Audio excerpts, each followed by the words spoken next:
Isti berdiri di balkon lantai 2 rumah megahnya yang terletak di kawasan elit pinggir kota. Malam sudah larut, angin sejuk menyapu wajahnya yang cantik namun selalu tegang. Lampu-lampu kota berkelap-kelip di kejauhan, tapi di dalam dada Isti hanya ada kegelapan. Sebagai CEO perusahaan properti dan retail yang berkembang pesat, Isti dikenal sebagai wanita tangguh. Perusahaannya memiliki puluhan proyek apartemen mewah dan pusat perbelanjaan di beberapa kota besar. Karyawan segan, rekan bisnis takut, dan kompetitor selalu waspada. Kata-katanya tajam seperti pisau, tatapannya dingin, dan keputusannya tak pernah ragu. Di balik meja kerjanya yang luas, ia bisa memecat seorang manajer hanya karena laporan terlambat 5 menit. 10 tahun lalu, Isti adalah perempuan yang lembut dan penuh senyum. Ia lahir dari keluarga sederhana di Jawa Tengah. Dengan kecerdasan dan kerja kerasnya, ia berhasil menyelesaikan kuliah bisnis di Jakarta dengan beasiswa. Kariernya menanjak cepat. Di usia 26 tahun, ia sudah menjadi manajer pemasaran di sebuah perusahaan properti ternama. Bu Isti itu seperti kakak sendiri, kata karyawan-karyawan saat itu.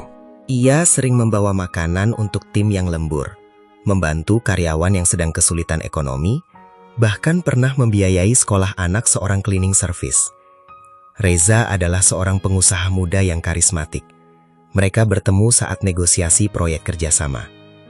Reza pandai bicara, perhatian, dan selalu tahu cara membuat Isti tertawa.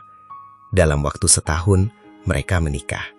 Pernikahan yang diimpikan banyak orang, pesta mewah, keluarga bahagia, dan masa depan cerah.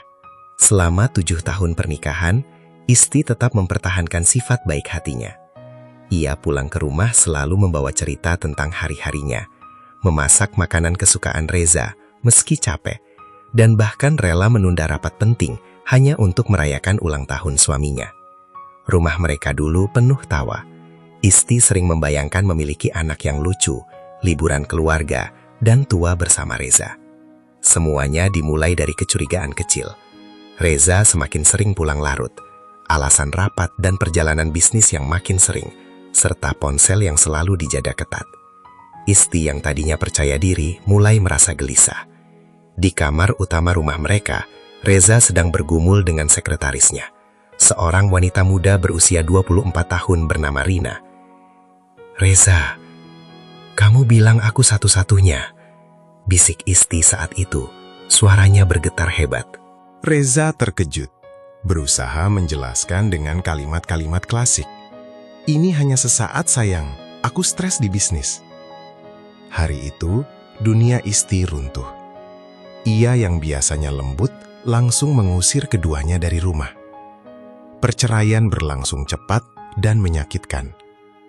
Reza mencoba mempertahankan sebagian aset, tapi Isti dengan bantuan pengacara terbaik berhasil mempertahankan hampir semua hartanya. Namun, yang hilang bukan hanya harta. Yang paling parah adalah kepercayaannya terhadap laki-laki dan terhadap cinta. Ia menutup hati rapat-rapat. Senyumnya hilang, digantikan ekspresi dingin dan kaku. Sikap ramahnya lenyap, berganti dengan sifat galak yang sering membuat orang di sekitarnya ketakutan. Di kantor, ia menjadi ratu es yang ditakuti. Ia membeli rumah baru yang jauh lebih besar, sebuah mansion dengan taman luas, kolam renang, dan lebih dari 20 kamar. Rumah yang seharusnya penuh kehangatan keluarga, kini hanya dihuni oleh Isti seorang diri, beserta beberapa pelayan dan satpam. Setiap malam, ia berjalan menyusuri koridor panjang yang sepi. Kamar tidur utama terasa sangat dingin.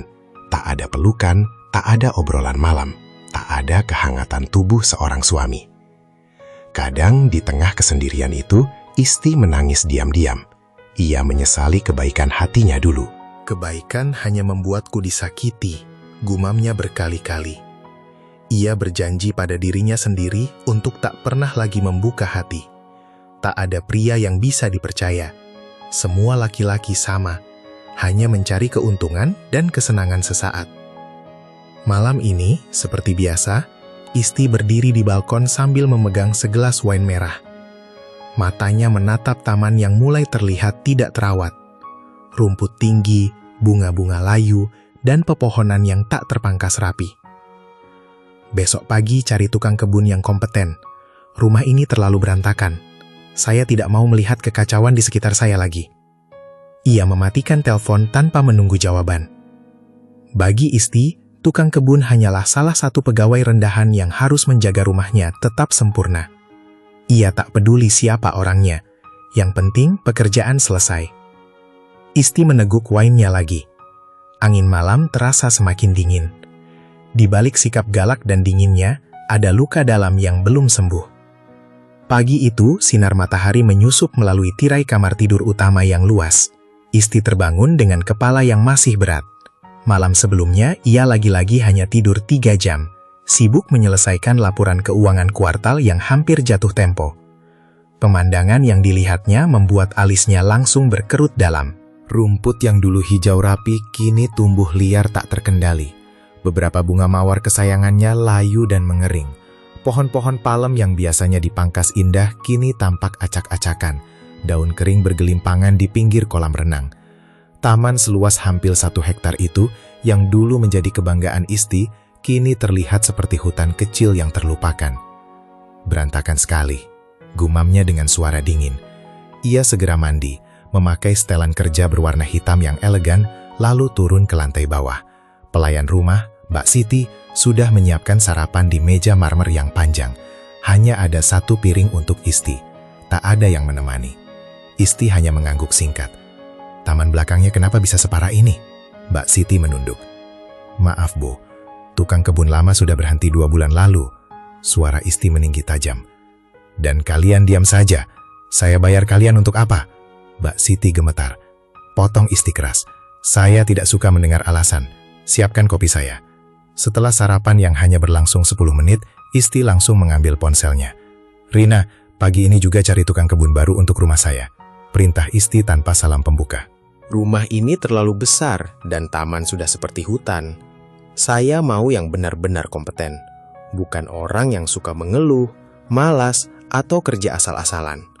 Harus paham tanaman, bisa pangkas pohon, dan menjaga kebersihan kolam.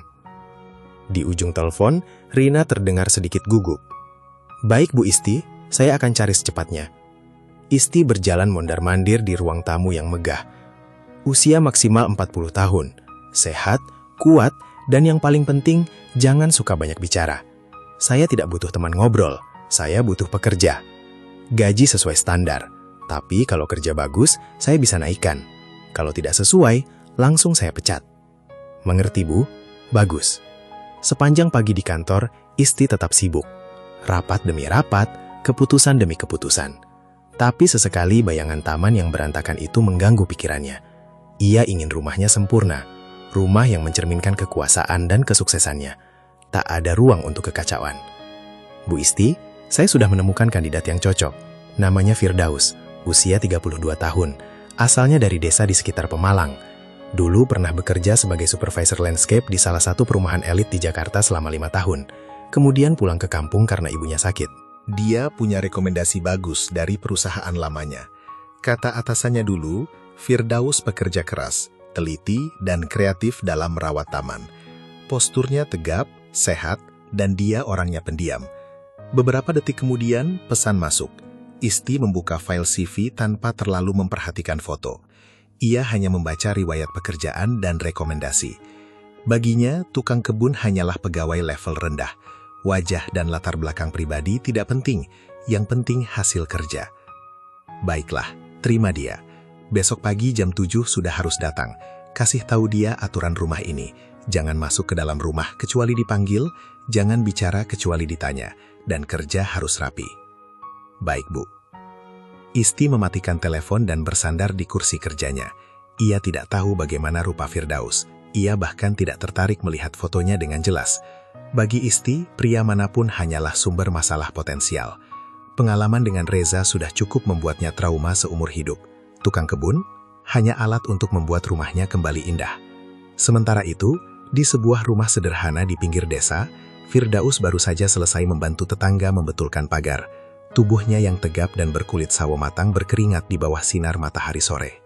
Wajahnya tampan, dengan rahang tegas, mata yang dalam, dan senyum yang tulus, meski hidupnya tidak selalu mudah. Ia baru saja kembali ke kampung selama hampir setahun untuk merawat ibunya yang menderita stroke. Setelah ibunya meninggal 3 bulan lalu, Firdaus memutuskan mencari pekerjaan tetap. Gaji lumayan, kerja di rumah besar, dan dekat dengan kota. Ini rezeki, gumam Firdaus sambil tersenyum kecil. Malam itu, Firdaus menyiapkan pakaian kerjanya dengan rapi. Ia tidak tahu bahwa majikannya adalah seorang janda CEO yang galak dan penuh luka. Keesokan paginya, jam 7 tepat, Firdaus sudah berdiri di gerbang rumah megah Isti dengan sepeda motornya yang sederhana. Pakaian kerjanya bersih, rambutnya rapi, dan ia siap bekerja keras. 45, ketika mobil Mercedes-Benz hitam milik Isti memasuki gerbang rumah megahnya. Lampu sorot mobil menyapu halaman depan yang luas, menerangi air mancur yang menyala redup. Sopir pribadinya, Pak Joko, menghentikan mobil tepat di depan pintu masuk utama dengan hati-hati. Isti turun dari mobil dengan langkah berat. Setelan kerjanya yang biasanya rapi, kini tampak kusut. Rambutnya yang biasa diikat elegan, sedikit acak-acakan. Wajah cantiknya terlihat lelah, ada lingkar hitam samar di bawah matanya. Hari ini benar-benar melelahkan. Rapat dewan direksi yang berlangsung hampir 5 jam, ditambah audit mendadak dari investor asing, dan deadline laporan keuangan yang harus diselesaikan malam ini. Semua menumpuk menjadi satu. Besok pagi jam 7 jemput saya seperti biasa, katanya dingin kepada Pak Joko tanpa menoleh. Isti mendorong pintu masuk rumah. Udara dingin dari AC langsung menyambutnya. Rumah seluas itu terasa sangat sepi. Hanya lampu-lampu temaram yang menyala di koridor. "Selamat malam, Bu Isti. Sudah makan malam?" Isti melambaikan tangan. "Tidak usah, hanya siapkan air mineral dingin di kamar."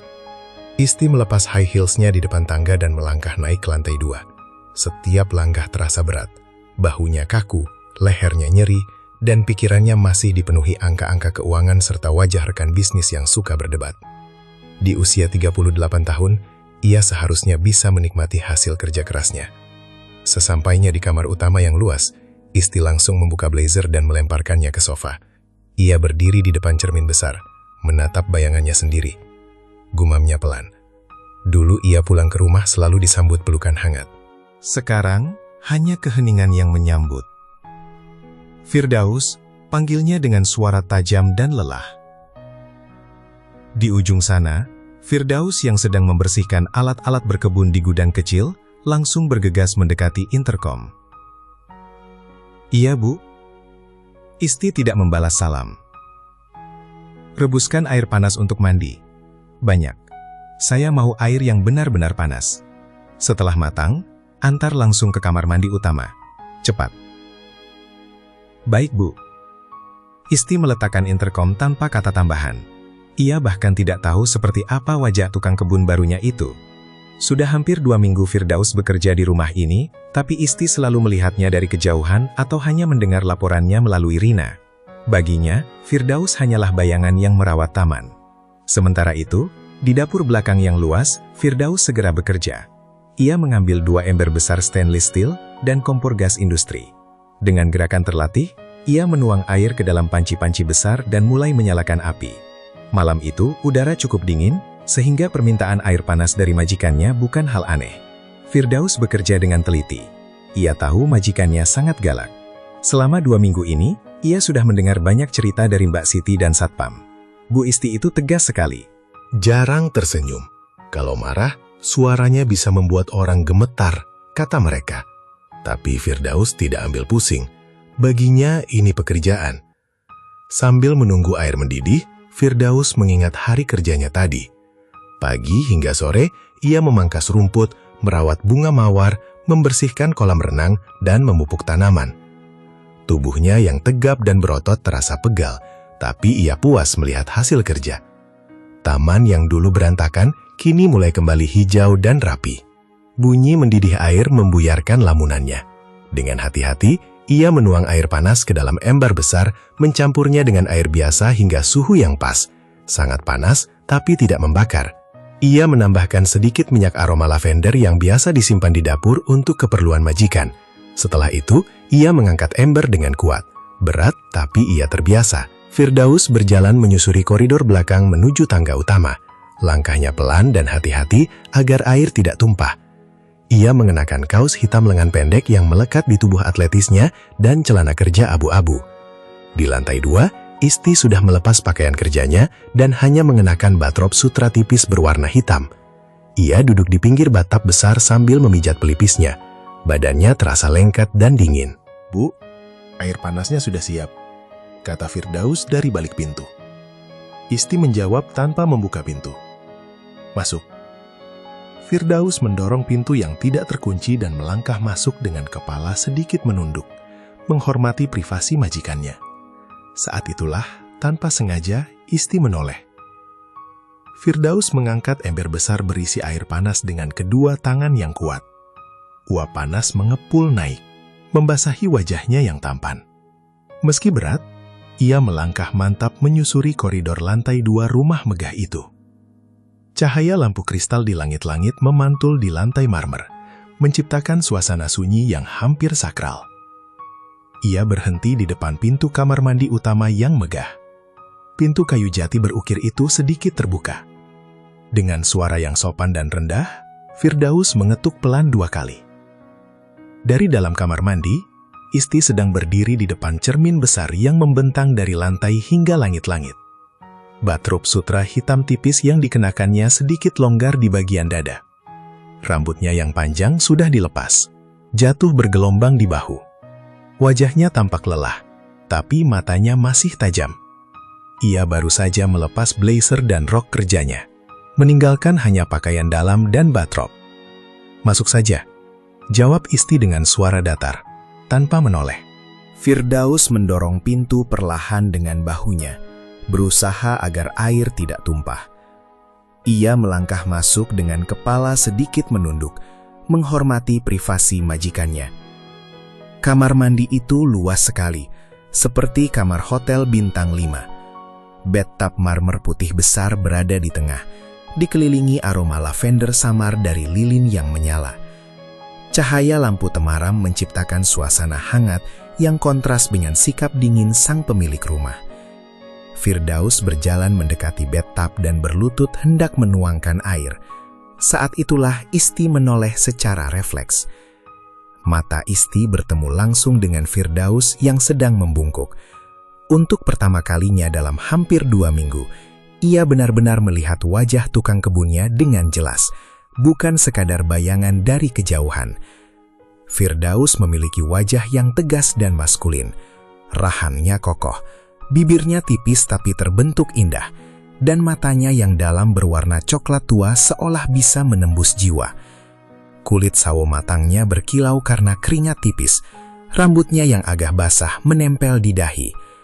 Kaos hitam lengan pendek yang dikenakannya melekat sempurna di tubuh atletisnya.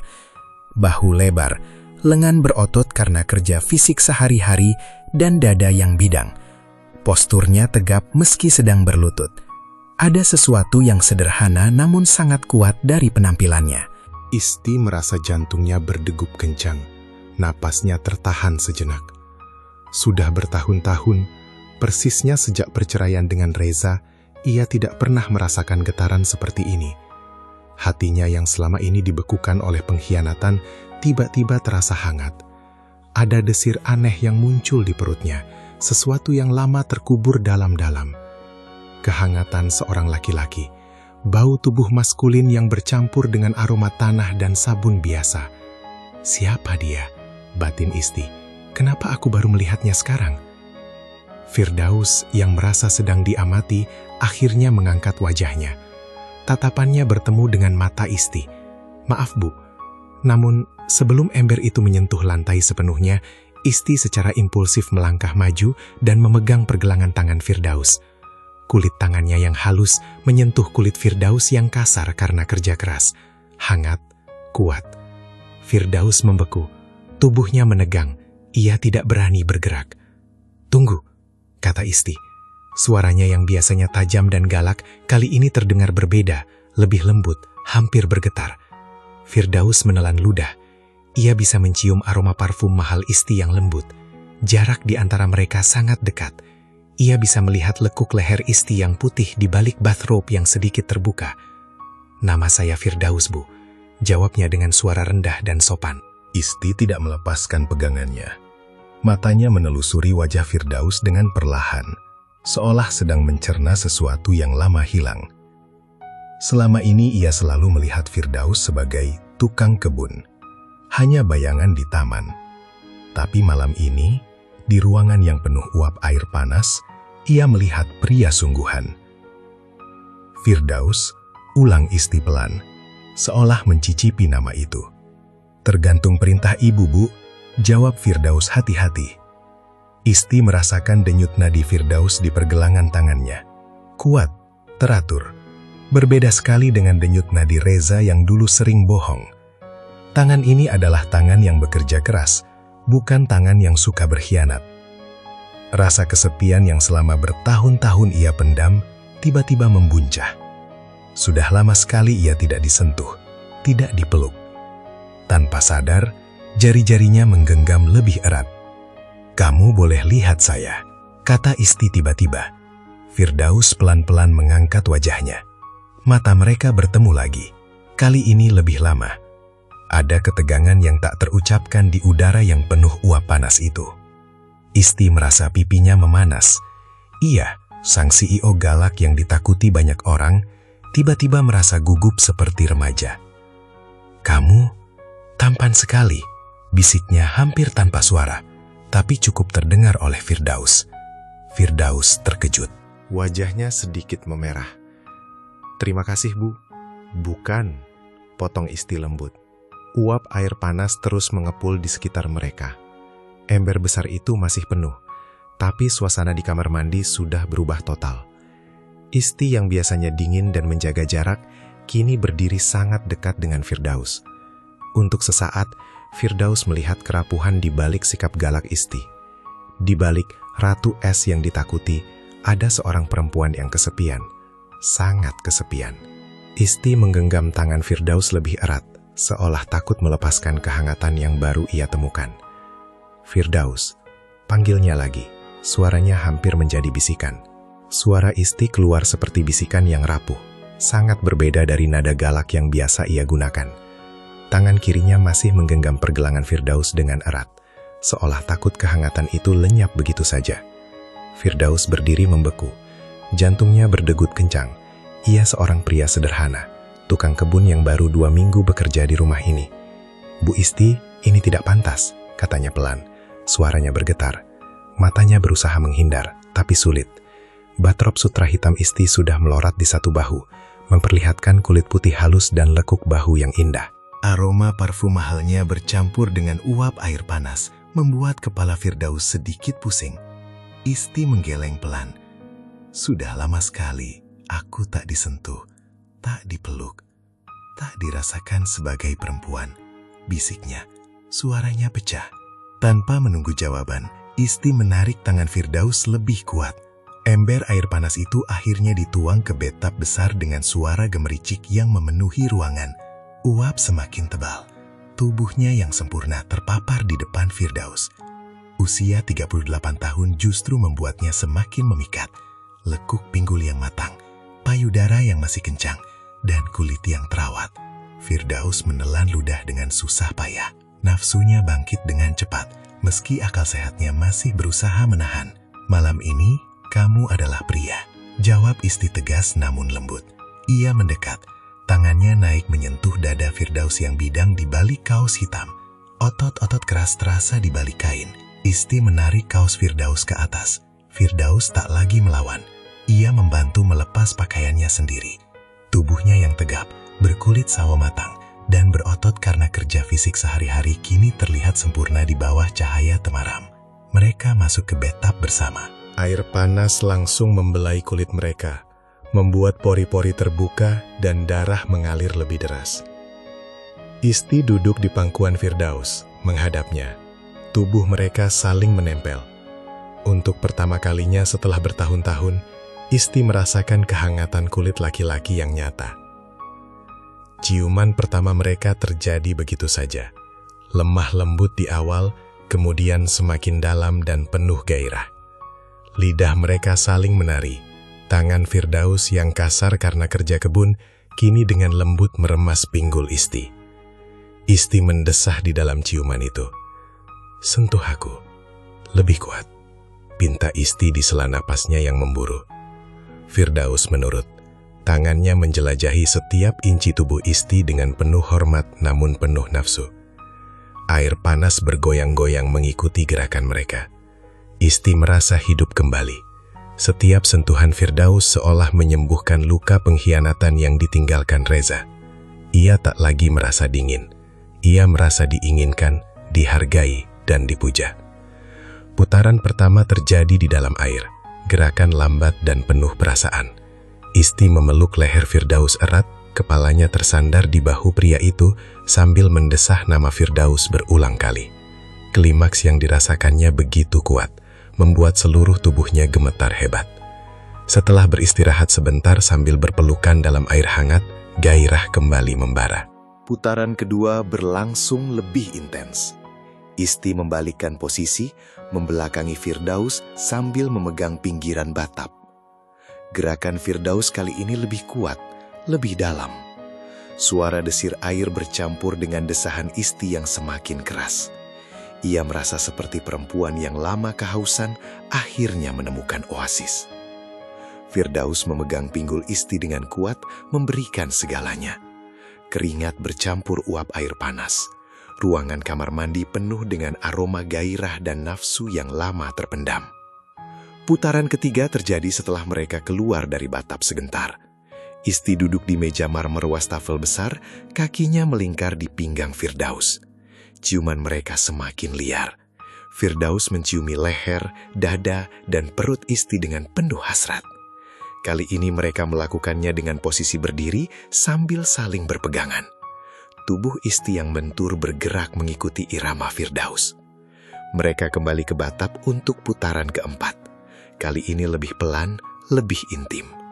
Firdaus duduk bersandar, Isti di atasnya menghadap. Mereka saling menatap mata dalam-dalam. Tak ada lagi kata-kata. Hanya desahan pelan, napas yang saling beradu, dan gerakan tubuh yang selaras. Isti menangis saat mencapai klimaks keempat. Bukan karena sakit, tapi karena kelegaan yang luar biasa.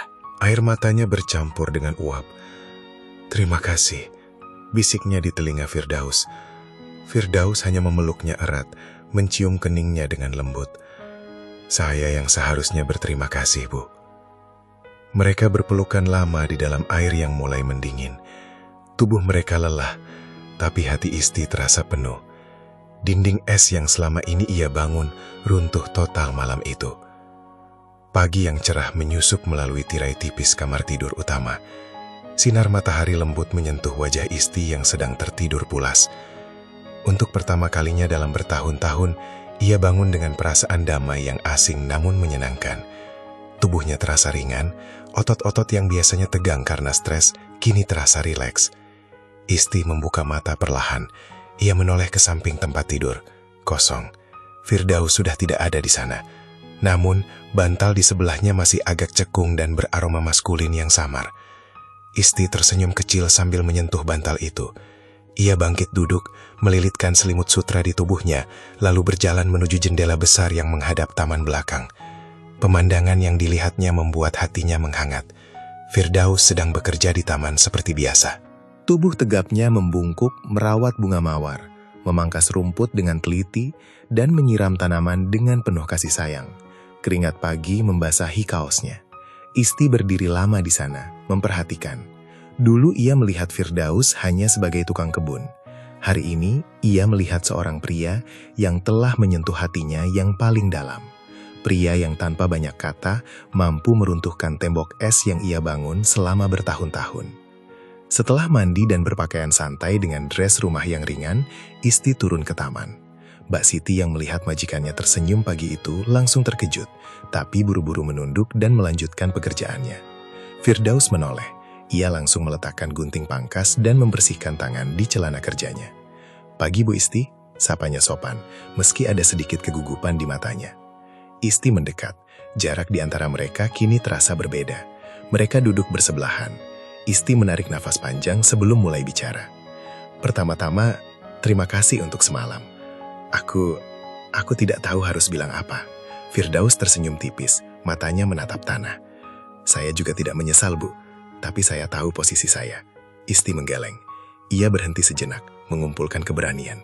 Selama ini aku galak sekali sama kamu. Sama semua orang. Aku jadi orang yang dingin, keras, dan suka menyakiti orang di sekitarku. Suara Isti mulai bergetar. Dulu aku orang yang baik hati. Senang menolong, selalu tersenyum. Tapi suamiku dulu mengkhianatiku dengan cara yang sangat menyakitkan. Dia selingkuh di rumah kami sendiri. Sejak itu aku berubah. Aku takut disakiti lagi. Isti menoreh, menatap mata Firdaus dalam-dalam. Maafkan sikapku selama ini, Firdaus. Maaf karena aku sering kasar, tidak pernah menghargai kerjamu, dan memperlakukanmu seperti bukan manusia. Kamu mengingatkanku bahwa tidak semua laki-laki sama. Ada yang tulus. Firdaus meraih tangan Isti dengan lembut. Tangan kasarnya yang penuh kapalan terasa nyaman. Saya mengerti, Bu. Luka itu pasti sangat dalam. Saya tidak marah. Isti tersenyum lembut. Senyum yang sudah lama tidak muncul di wajahnya. Mulai hari ini, aku ingin berubah. Pelan-pelan. Aku ingin kembali menjadi Isti yang dulu. Tapi tetap kuat. Dan aku ingin kamu ada di sampingku, Firdaus. Hubungan mereka berkembang dengan indah setelah malam itu. Isti tidak lagi memperlakukan Firdaus sebagai karyawan biasa. Di siang hari, Firdaus tetap merawat taman dengan penuh dedikasi. Tapi di malam hari, ia sering diajak makan malam bersama di meja makan utama. Di kantor, perubahan Isti juga terlihat jelas. Karyawan yang biasanya ketakutan kini mulai berani tersenyum. Isti masih tegas dalam pekerjaan, tapi ia mulai mendengarkan keluhan, memberikan bonus kepada yang berprestasi, dan bahkan kembali membantu karyawan yang kesulitan seperti dulu. Firdaus menjadi penyembuh bagi Isti. Ia mengajarkan Isti untuk menikmati hal-hal sederhana, berjalan di taman pagi hari, menanam bunga bersama, dan tertawa lepas tanpa beban. Cinta mereka tumbuh secara perlahan dan tulus. Bukan cinta yang meledak-ledak, tapi cinta yang tenang dan mendalam. 6 bulan kemudian, Isti memutuskan untuk memberikan posisi baru kepada Firdaus sebagai kepala keamanan dan pengelola properti rumah. Ia juga membantu Firdaus melanjutkan pendidikan dan mengembangkan usaha kecil-kecilan di bidang landscaping. Firdaus tetap rendah hati, tapi ia menjadi sosok yang kuat di samping Isti. Pada suatu malam, saat mereka berdua duduk di tepi kolam renang yang dulu sepi, Isti bersandar di dada Firdaus. Kamu tahu, dulu aku berpikir kebahagiaan hanya ada di puncak kesuksesan dan kekayaan. Ternyata, kebahagiaan bisa datang dari seorang pria sederhana yang membawa air panas di malam yang dingin, katanya sambil tertawa kecil. Firdaus mencium kening Isti. Cerita mereka menjadi bukti bahwa luka pengkhianatan memang menyakitkan, tapi bukan akhir dari segalanya. Hati yang terbuka pada kehangatan baru mampu sembuh. Kadang, jodoh dan kebahagiaan datang dari tempat yang paling tak terduga. Dari seorang tukang kebun tampan yang bekerja dengan tulus di taman sebuah rumah besar. Isti akhirnya menemukan cinta sejati, dan Firdaus menemukan rumah yang sesungguhnya. Bukan rumah mewah, tapi rumah di hati seorang perempuan yang dulu dingin, kini hangat selamanya. Tamat.